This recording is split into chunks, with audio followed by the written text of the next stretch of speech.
조이 도우슨이라고 하는 그리스도인 사역자, 중보기도자, 예수전도단의 말씀 강사가 있습니다. 그녀는 1971년 이후에 미국의 캘리포니아주에 살고 있는데 그는 사실은 뉴질랜드 태생이라고 합니다. 그녀가 말하기를 자기네 마을에는 사람 숫자보다 양떼들이 훨씬 더 많이 있었다. 나는 어릴 때부터 늘 호기심에 가득 찬 눈으로 목자들과 또 목자가 훈련시켜 놓은 그 개들이 얼마나 잘 호흡을 맞추면서 독특한 관계를 가지고 있었는지를 지켜보았다. 이렇게 말합니다. 이 영리한 개들은 잠시도 목자에게서 시선을 떼지 않습니다. 그리고 절대적으로 복종하고 자기 혼자서 독립적으로 움직이지 않는다고 합니다. 그러나 목자에게서 어떤 사인이 양들이 올바른 방향에서 이탈했다라고 하는 신호를 받기만 하면 그 즉시로 행동을 취합니다. 마구 지저대고 또 양들 주변을 빙글빙글 돌면서 양들이 다시 제자리로 돌아가도록 도와준다는 겁니다. 하지만 절대적으로 이 개들은 양을 상하게 하지는 않았습니다. 그리고 나서 이렇게 도우슨 여사가 말합니다. 성령도 이와 같이 역사하신다.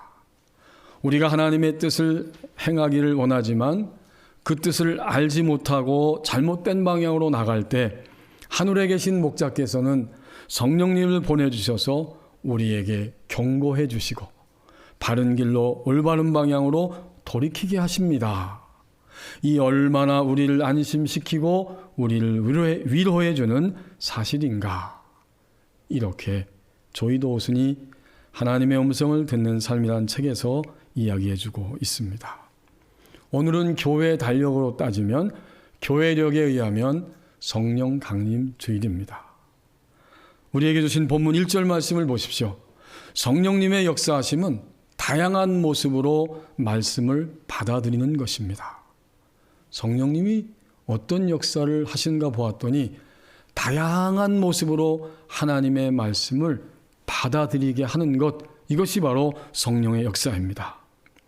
유대에 있는 사도들과 형제들이 이방인들도, 선민이 아닌 이방인들도 하나님의 말씀을 받았다 함을 들었더니, 여기서 이방인들도 하나님의 말씀을 받았다는 이야기는 바로 앞에 사도행전 10장에 하나님의 사도인 베드로가 이방인 고넬료라고 하는 사람의 집에 찾아가게 되었고 그 집의 모든 사람들이 성령님의 역사하심을 거부하지 않고 환영하면서 베드로의 입을 통해서 들려주시는 하나님의 말씀을 전적으로 받아들인 사건을 이야기합니다.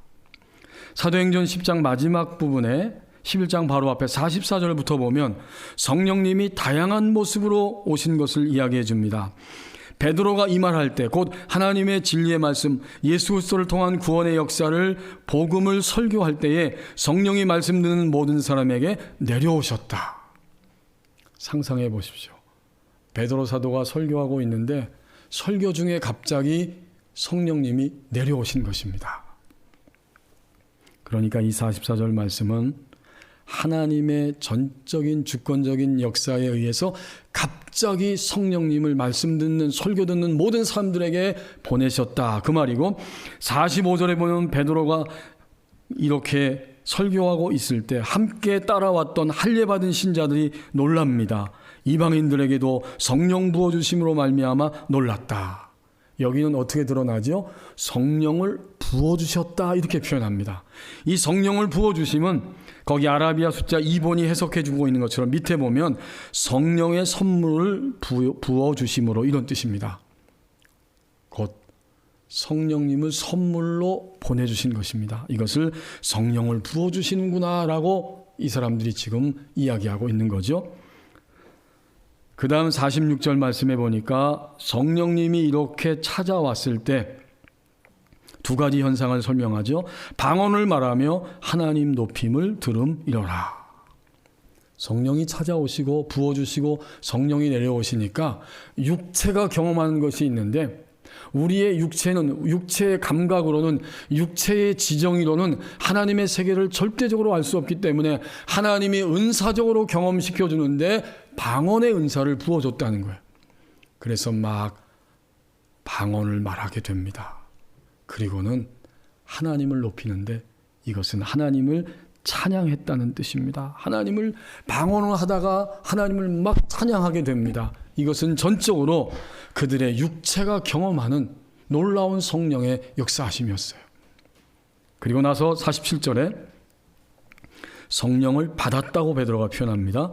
이에 베드로가 이르되 이 사람들이 우리와 같이 성령을 받았으니 누가 능히 물로 세례 베품을 금할 수 있겠느냐 하고 세례를 베풀었다는 거예요. 성령이 내려오셨다, 성령을 부어주셨다, 방언을 말하고 하나님을 높인다, 그리고 성령을 받았다. 이게 다양한 모습이에요. 이 모든 다양한 것들을 하나로 표현해주고 있는데 본문 1절 말씀으로 돌아오면 유대에 있는 사도들과 형제들이 이방인들도 하나님의 말씀을 받았다. 이렇게 표현해주고 있어요. 결국 성령님의 역사는 다양해요. 몸의 은사를 체험할 수도 있고 체험하지 않을 수도 있고 하나님을 찬양하고 방언하기도 하고 조용히 그냥 가만히 있을 수도 있는데 성령님이 역사할 때에 모든 사람들의 공통점은 한 가지입니다. 하나님의 말씀을, 내게 주시는 하나님의 말씀을 거부하지 않고 환영하고 기뻐하면서 전적으로 받아들입니다. 그러면 성령의 역사가 임한 것입니다. 우리의 영은 성령님이 찾아오실 때 하나님의 말씀을 감지하고 깨닫게 되고, 우리의 몸은 은사를 경험하기도 하고, 우리의 지정의는 하나님이 이렇게 하셨다고 하나님이 찾아오신 것을 입술을 벌려 높이고 증언하게 됩니다. 전인적으로 하나님의 말씀을 내가 환영하면서 받아들일 때 그것이 바로 성령님의 역사하시는 증거입니다. 교회 여러분, 우리는 지금까지 주님을 믿을 때 성령님의 역사를 분명히 경험했습니다. 어떤 분들은 은사를 받았고 다른 분들은 그냥 조용히 있는데 내 안에서 내 속사람이 하나님의 말씀이 아멘입니다, 옳습니다라고 받아들이는 거예요. 예배 자리에 오늘 이렇게 있을 수 있는 것, 그것은 인간의 지정의에서 우리 육체의 본성에서 나온 것이 아니라 성령님이 우리에게 내려오시고 찾아오시고 다가오셨을 때 우리가 그 감동하심을 전적으로 수용하고 아멘이라고 받아들인 결과입니다.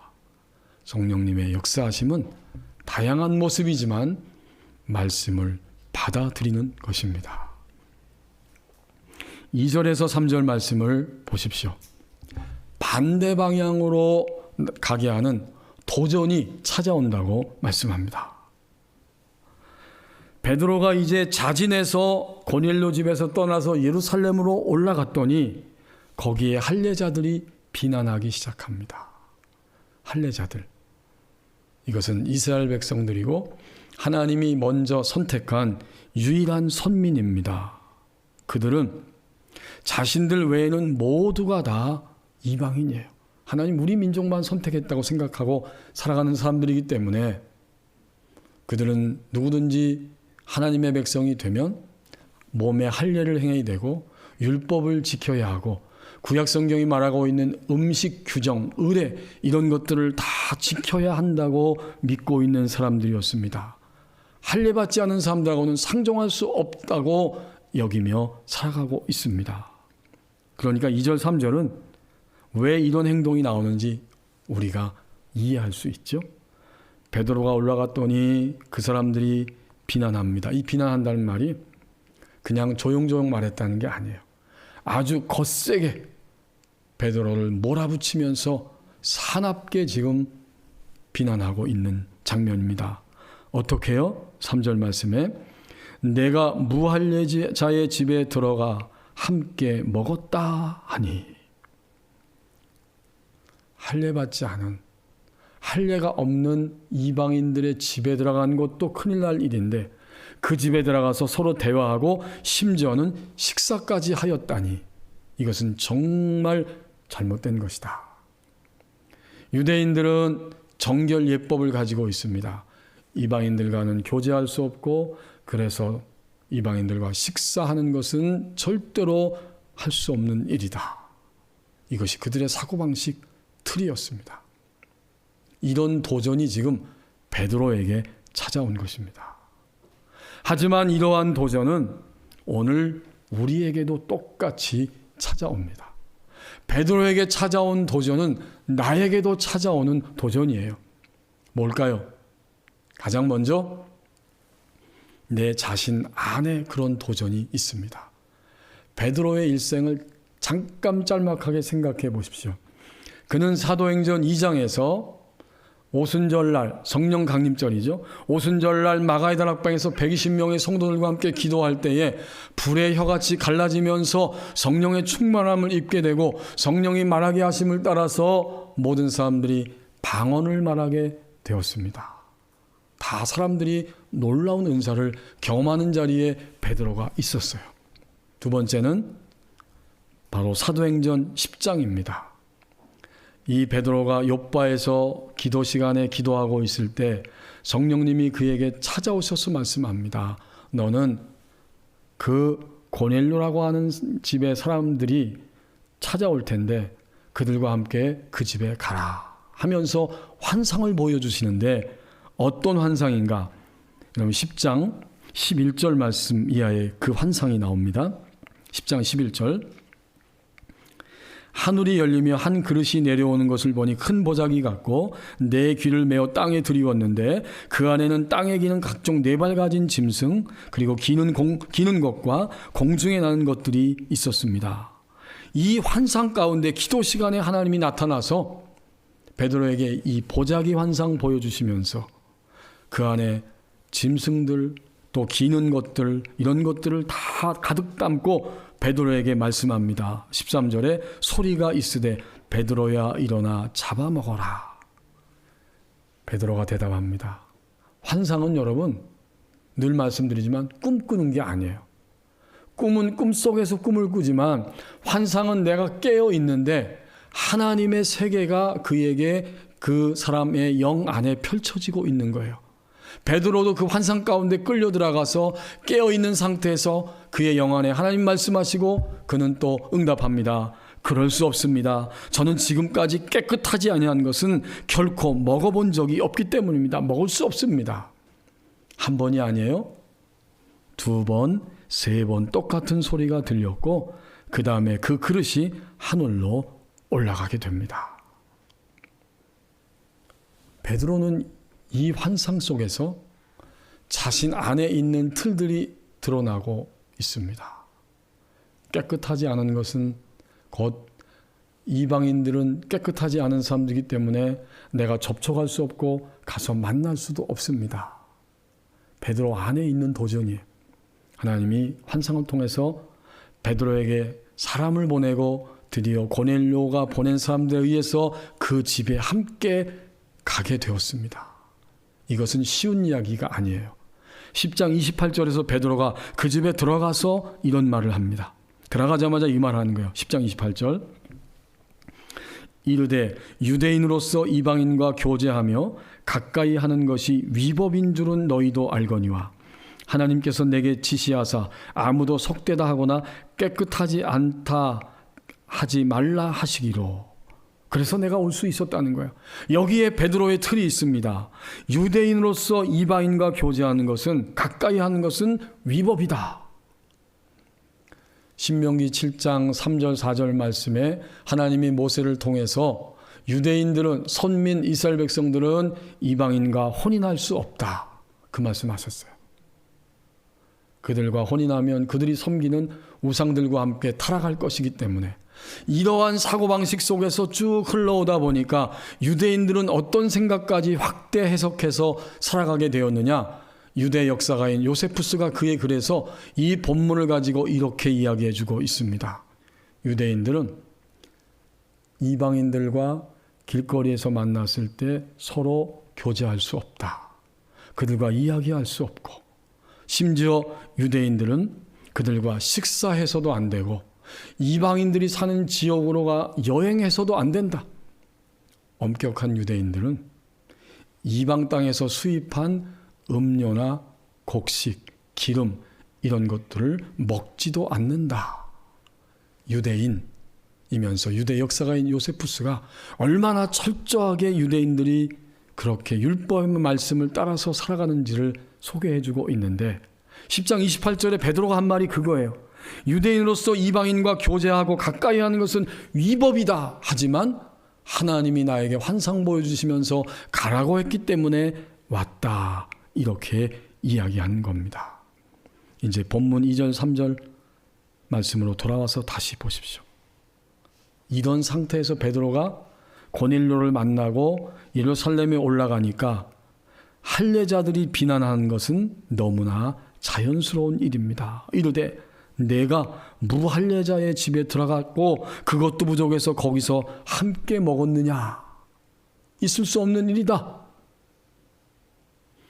베드로 안에 도전이 찾아왔죠. 위법이다. 주님을 믿으면서 가장 힘든 것, 그것은 우리 자신이 가장 힘들다고 생각하는데 왜 힘든가 보았더니 내 틀 때문에 힘든 거예요. 하나님의 말씀과 성령의 감동하심을 따라 말씀을 전적으로 환영하며 수용해야 되는데 내 안에 있는 틀이 바로 그것을 수용하지 못하도록 도전하고 있습니다. 지금까지 우리는 환경 때문에 다른 사람 때문에 힘든 건 맞아요. 사실이에요.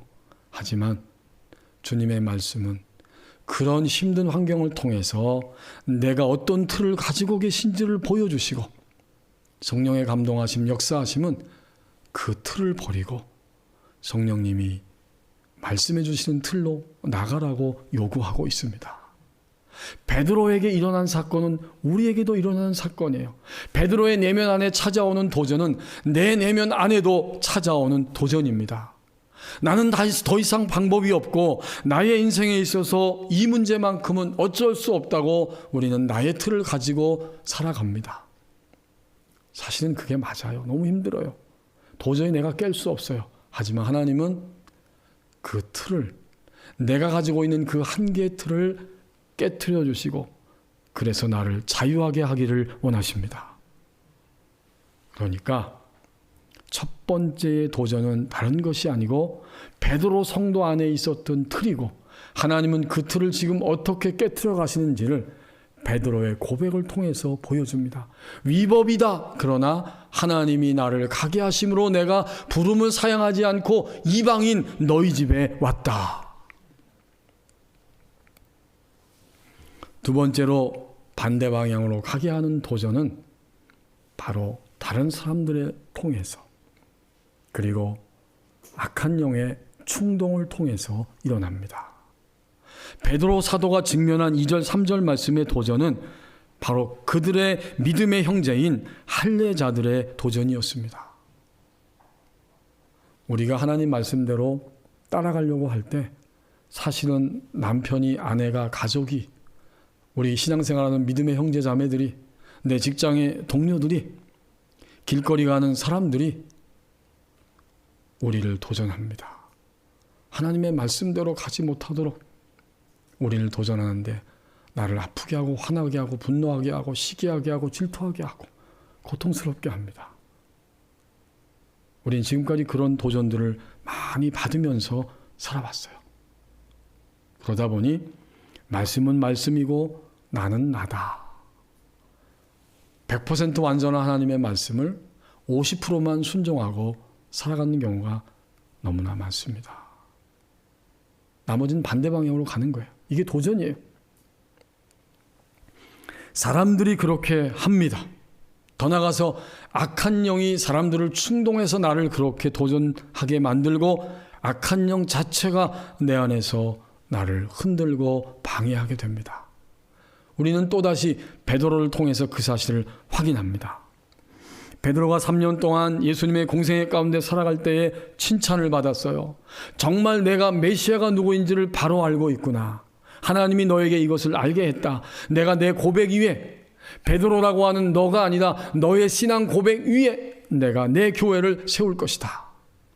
인간 교황 위에 세우는 것이 아니라 베드로가 고백한 고백 위에 하나님의 교회를 세우신다. 너무나 감격스럽지요. 하지만 마태복음 16장 16절에서 그렇게 칭찬 들었던 베드로가 이제는 예수님이 내가 조금 있으면 예루살렘에 올라갈 것이고 그들의 모든 기득권층에 의해서 고난을 받고 십자가에서 못 박혀 죽을 것이고 사흘 만에 살아날 것이다. 베드로는 또다시 도전받고 있습니다. 그는 마태복음 16장 16절에서 주님을 꾸짖습니다. 우리 성경에 베드로가 항변하여라고 표현해주고 있어요. 주님을 막 꾸짖는 겁니다. 주여, 그럴 수 없습니다. 주님이 십자가에 못 박혀 돌아가는 일은 우리 생애에서 일어나서는 안 되는 일입니다. 우리는 결코 손해볼 수 없고 망할 수 없습니다. 주님이 이 기적의 역사와 함께 예루살렘의 왕으로 등극해야 됩니다. 예수님께서 마태복음 16장 22절 23절에서 바로 말씀하셨어요. 사탄아 물러가라. 너는 나를 넘어지게 하는 자로다. 내가 하나님의 일은 생각하지 아니하고 사람의 일을 생각하는도다. 교회 여러분, 베드로가 사탄입니까? 아니지요. 악한 영이 예수님의 말씀을 듣고 고백하고 칭찬 들었음에도 불구하고 베드로의 그 안의 역사에서 하나님과 반대 방향으로 가도록 도전했던 것입니다. 이런 일은 우리 안에도 일어나요. 갑자기 내 안에서 확 충동이 일어납니다. 길을 가다가 어떤 사람을 보고 장면을 목격했는데 내 안에 그런 충동이 확 일어납니다. 우리가 고민할 때 안 된다, 그냥 포기해라, 그만두어라, 너는 가능성이 없다, 이러한 부정적인 절망으로 가도록 우리를 억압하고 누를 때 그것은 십중팔구 악한 영의 공격입니다. 이렇게 다른 사람과 악한 영의 충동질이 하나님의 말씀과 반대 방향으로 가도록 우리를 도전하고 있습니다. 미국의 크리스찬 인터내셔널 스쿨의 학장인 마크 버클리 목사님이 있습니다. 그분은 목회하셨는데 자기네 교우들을 어떻게 하면 하나님과 친밀한 교제 가운데 살아가게 할 것인가, 그 훈련을 끊임없이 시키고 있는 분입니다. 하나님과 교제하는 법에 대해서 강의하고 가르치고 책을 쓰게 되었습니다. 이제 그 교회 30대 초반에 지식이 많은 어떤 교수 한 사람이 찾아와서 하나님의 음성을 듣고 살아가는 법을 배웠습니다. 너무 감격해서 그렇게 실천하고 따라가고 있었습니다. 하나님이 그를 향해서 사랑을 표현해 주셨을 때 감격스럽게 그것이 진정 하나님께로 온 것이라고 알고 받아들였어요. 그는 너무 행복해했습니다. 그렇게 행복하게 하나님과 교통하며 살고 있는데 어느 날 하나님이 다가오셔서 말씀합니다. 얘야, 너와 내 아내가 처음 집들이 하던 날 대학에서 접시와 은수저를 슬쩍 가져온 건 너 기억하니? 나는 내가 그것들을 제자리에 갖다 놓기를 원한다. 이 생각이 이 젊은 교수님의 마음에 싹 들어왔습니다. 아니야, 이거는 결코 하나님의 음성일 수가 없어. 더군다나 당시 나는 믿지도 않고 있는 사람이었는데 이것은 말이 안 되는 이야기이고, 학교에 다시 갖다 놓는다는 것은 누가 보아도 틀림없이 어리석은 일이야. 놀릴 거야. 왜? 다른 교수들도 교직원들도 다 그렇게 학교에 물품을 갖다 쓰는데 이게 무슨 소리야? 하지만 끊임없이 그 생각이 자기 안에 떠나지 않기 때문에, 성령께서 끊임없이 다가오셨기 때문에, 들려주고 계시기 때문에 마음이 너무 힘들어서 담임 목사님을 찾아가서 질문하게 됩니다. 그는 마음속에 이렇게 기대했다고 합니다. 그런 것은 잊어버려도 괜찮습니다. 성도님, 그것은 하나님께로부터 온 메시지가 아니에요. 그러나 이 마크 버클리 목사님은 그 이야기를 들으면서 자신이 생생한 체험으로 이미 알고 있습니다. 하나님이 우리와 교제하시면서 어느 정도 시간이 지나면 하나님은 우리에게 불과 함께 다가오신다. 우리 안에 있는 불순물들을 제거하시기 위해서 불과 함께 불과 같은 음성으로 우리에게 요청하시고 다가오신다는 것을 알고 있었기 때문에 그 젊은 교수에게 그것은 당신이 지금 이해할 수 없을지라도 하나님께서 들려주시는 음성입니다. 하나님의 말씀대로 순종해야 합니다. 그 말을 듣고 이 젊은 교수는 마치 성경에 나오는 젊은 부자 관원처럼 근심하면서 떠나가고 말았습니다. 마크 버클리 목사님이 이렇게 표현합니다. 그러나 슬프게도 그는 불과 음성에서 떠나 율법과 규칙과 전통 안에서 살기로 결정했다. 반대 방향으로 가기로 결정했습니다. 하나님께서 주시는 도전을 넘어서지 못하고 반대 방향으로 흘러가 버리고 만 것입니다. 우리가 하나님의 말씀, 성령님의 역사하심을 따라가려고 할 때 내 안의 틀, 다른 사람을 통해서 그리고 악한 영의 충동을 통해서 반대 방향으로 가게 하는 도전들이 찾아온다고 말씀합니다. 이제 4절과 5절 말씀을 보십시오. 더 풍성한 확신의 세계로 이끌어 가신다고 말씀합니다. 4절에 베드로가 그들의 도전을 다 듣게 됩니다. 그리고 어떻게 하는가 보았더니 그들에게 이 일을 차례로 설명하고 있습니다. 차례로 설명했다는 말은 처음부터 끝까지 하나도 놓치지 않고 하나님이 하게 하신 그 일을 그대로 사람들에게 알려주고 있었다. 그런 뜻입니다.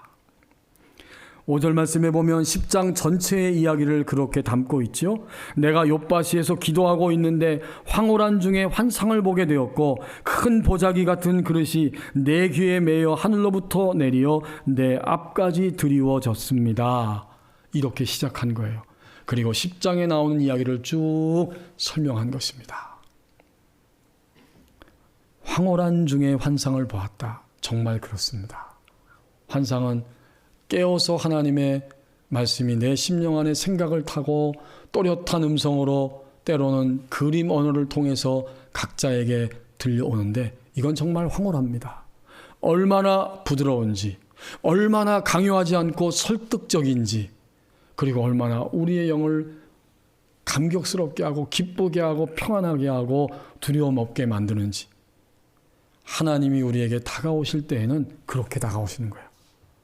만약 우리가 어떤 기도하면서 주님의 인도함을 구했을 때 갑작스럽거나 강요하거나 재촉하거나 불안한 생각으로 다가온다고 하면 그것은 악한 영의 소리요, 우리 육신의 소리일 가능성이 거의 100% 가까이입니다. 하나님의 영은 오늘 베드로가 고백한 것처럼 황홀한 중에 달콤하고 부드럽고 설득적이고 인격적이고 고요하게 평안하게 우리에게 다가오십니다. 사탄의 음성과 내 육신의 음성과 하나님의 음성을 이렇게 구별할 수 있습니다. 이제 그가 차례로 설명을 하는 것입니다. 베드로는 지금 어떤 상태일까요? 그는 아까 우리가 살펴본 대로 자신의 틀이 깨어지고 그 틀을 넘어서서 설명하고 있는 거예요. 하나님은 베드로에게 두 번째로 두드리시면서 지금 찾아오시는 중입니다. 나의 틀이 깨지게 하는 것이 첫 번째요. 틀이 깨어진 다음에는 이제는 사람들 앞에서 하나님이 보내시는 시간과 장소와 사람들 앞에서 하나님이 다가오신 것을 차례로 설명하게 합니다. 베드로는 얼마나 기뻤을까요? 그는 얼마나 담대하고 얼마나 겸손하고 얼마나 혈기가 다 점점 사라지고 부드럽고 얼마나 지혜롭고 온전하게 평안한 가운데 담대하게 이 말씀을 전하고 있었을까요? 비난하는 자들의 목소리는 아주 거칠지만 도전적이지만 그것을 설명하는 하나님의 성도 베드로의 목소리와 심정은 바로 그런 상태입니다. 그 상태 속에서 황홀한 중이라는 표현이 지금 등장하고 있어요. 베드로의 이 설명하는 모습을 통해서 우리는 풍성한 확신의 세계를 들어갈 때에 중요한 사실을 깨닫게 됩니다. 도전을 이기는 사람이 도전받고 있는 사람을 도와줄 수 있습니다. 이것은 영적인 법칙에서 똑같아요. 이 땅에서도 기술에 숙련되고 그 기술을 잘 배운 사람, 자격증을 얻은 사람이 다른 사람들을 도와줄 수 있는 것처럼 믿음의 도전, 신앙의 세계에 있어서도 도전을 이긴 사람이 도전받는 자들을 도와줄 수 있습니다. 다르게 표현하면 통과한 사람이 통과하고 있는 사람들을 통과하도록 도와줄 수 있습니다. 이건 실제적인 이야기예요. 내가 아무리 집사님 걱정하지 마, 권사님 걱정하지 마세요, 하나님이 함께 할 거예요, 이렇게 겉으로 하는 말이 아니고 진정으로 내가 도전을 이기고 통과했을 때 내 말의 언어를 통해서 성령님이 도전 이기게 하시고 통과하게 하십니다. 지식의 언어는, 우리의 지정의의 언어는, 학문의 언어는 그 사람의 지정의와 학문의 세계까지 영향을 미치지만 성령의 감동함을 따라서 넘어서고 통과했을 때의 성령의 인도를 따라 던지는 언어는 그 사람의 영 안에 역사합니다. 이건 굉장히 달라요. 지식이 중요하고 유익됩니다. 그러나 사람들이 변화된 것은 지식의 언어가 아니고 성령의 언어입니다. 하나님이 말하게 하실 때, 하나님이 하라고 하는 범위까지만 말할 때, 그때 나의 입술을 통해서, 나의 섬김을 통해서 사람들은 도움을 받고 통과하고 도전을 이깁니다. 이게 완전히 다른 거예요. 그런 거로 오늘 4절과 5절을 설명하고 차례대로 설명하고 있는 베드로의 모습은 도전을 이긴 자의 모습이고 통과한 자의 모습이에요. 우리의 믿음의 실제, 또 우리의 믿음의 성장 성숙은 벽돌 한 장 쌓는 것과 같습니다. 벽돌을 10장 쌓았을 때, 그리고 벽돌을 한 장 더 올려서 11장 쌓았을 때에 큰 차이가 없죠. 그러나 믿음의 세계에서 한 장은 굉장한 차이입니다. 한 장을 더 올려놓은 만큼 평안하고 담대하고 지혜롭고 부드럽습니다. 그만큼 혈기가 다 뒤로 사라지고 다 빠져나간 상태입니다. 벽돌 한 장은, 이런 물질적인 벽돌은 한 장 차이가 작지만 하나님을 믿는 신앙에 있어서 벽돌 한 장이 올라가는 것은 굉장한 차이요, 굉장한 은혜입니다. 베드로는 그 위에 한 장 더 올라가서 자기처럼 완고한 틀에 묶여있고 매여있는 그 무할례자 유대인들을 향해서 하나님이 우리뿐만 아니라 우리를 통해서 모든 이방 세계 사람들도 구원 얻는 말씀을 들리게 하시고 그들을 구원하는 것이 하나님의 역사이다. 이 말을 설명하고 있는 겁니다. 서두에서 말씀을 나눴던 조이 도우슨 여사, 이 예수전도단 말씀 강사요 중보 기도 사역자인 이 도우슨 여사가 오래전에 한국의 서울에서 일주일 동안 집회를 했는데, 그 집회에 참여한 젊은이가 하나님의 음성을 듣고 은혜를 받았어요. 아, 하나님을 경외하는 것은 저렇게 하는 것이구나. 아, 하나님과 교제하고 사는 것은 저런 일생이구나. 은혜를 받고 있었는데 하나님이 그를 시험하셨다고 이 도우슨 여사가 표현합니다. 이제 예수전도단에서 한국 땅에서가 아니라 미국에 있는 뉴욕에서 3개월 동안 한국인을 대상으로 3개월 동안 제자훈련 학교를 열게 되었는데, 하나님이 바로 한국에 있는 그 젊은이에게 거기에 참여라고 하는 음성을, 감동을 그에게 주신 거예요. 그러기 위해서 어떻게 하죠? 그는 학생 신분이기 때문에 우선은 여건이 당연히 필요했고, 지금은 자유롭지만 그 당시에는 병역을 마치지 않으면, 군대 갔다 오지 않으면 아예 외국에 나갈 수 없는 시대였어요. 바로 그런 형편입니다. 그러나 그 젊은이는 조금도 두려워하지 않고 하나님께 순종함으로 여권을 신청하기 위해 갔습니다. 담당자가 쭉 신청서를 읽고 나더니 법적 제한에 대해서 알고 있느냐 물어봅니다. 그 젊은이가 대학생이 대답했습니다. 나는 잘 알고 있고 나는 지금 학생이고 아직 병역의 의무를 마치지 않은 상태입니다. 말이 안 되죠? 그 담당 직원이 화를 냅니다. 그런데도 지금 자네는 이 신청서를 작성한다는 겁니까? 자네가 이 신청서를 작성하는 게 맞느냐라고 화를 냈습니다. 그때 이 한국의 젊은이가 조용하지만 당당하게 이렇게 대답했다고 합니다. 네, 전 하나님을 경외하고 있고 하나님께서 저더러 뉴욕에 가서 선교 훈련을 받으라고 말씀하셨기 때문입니다.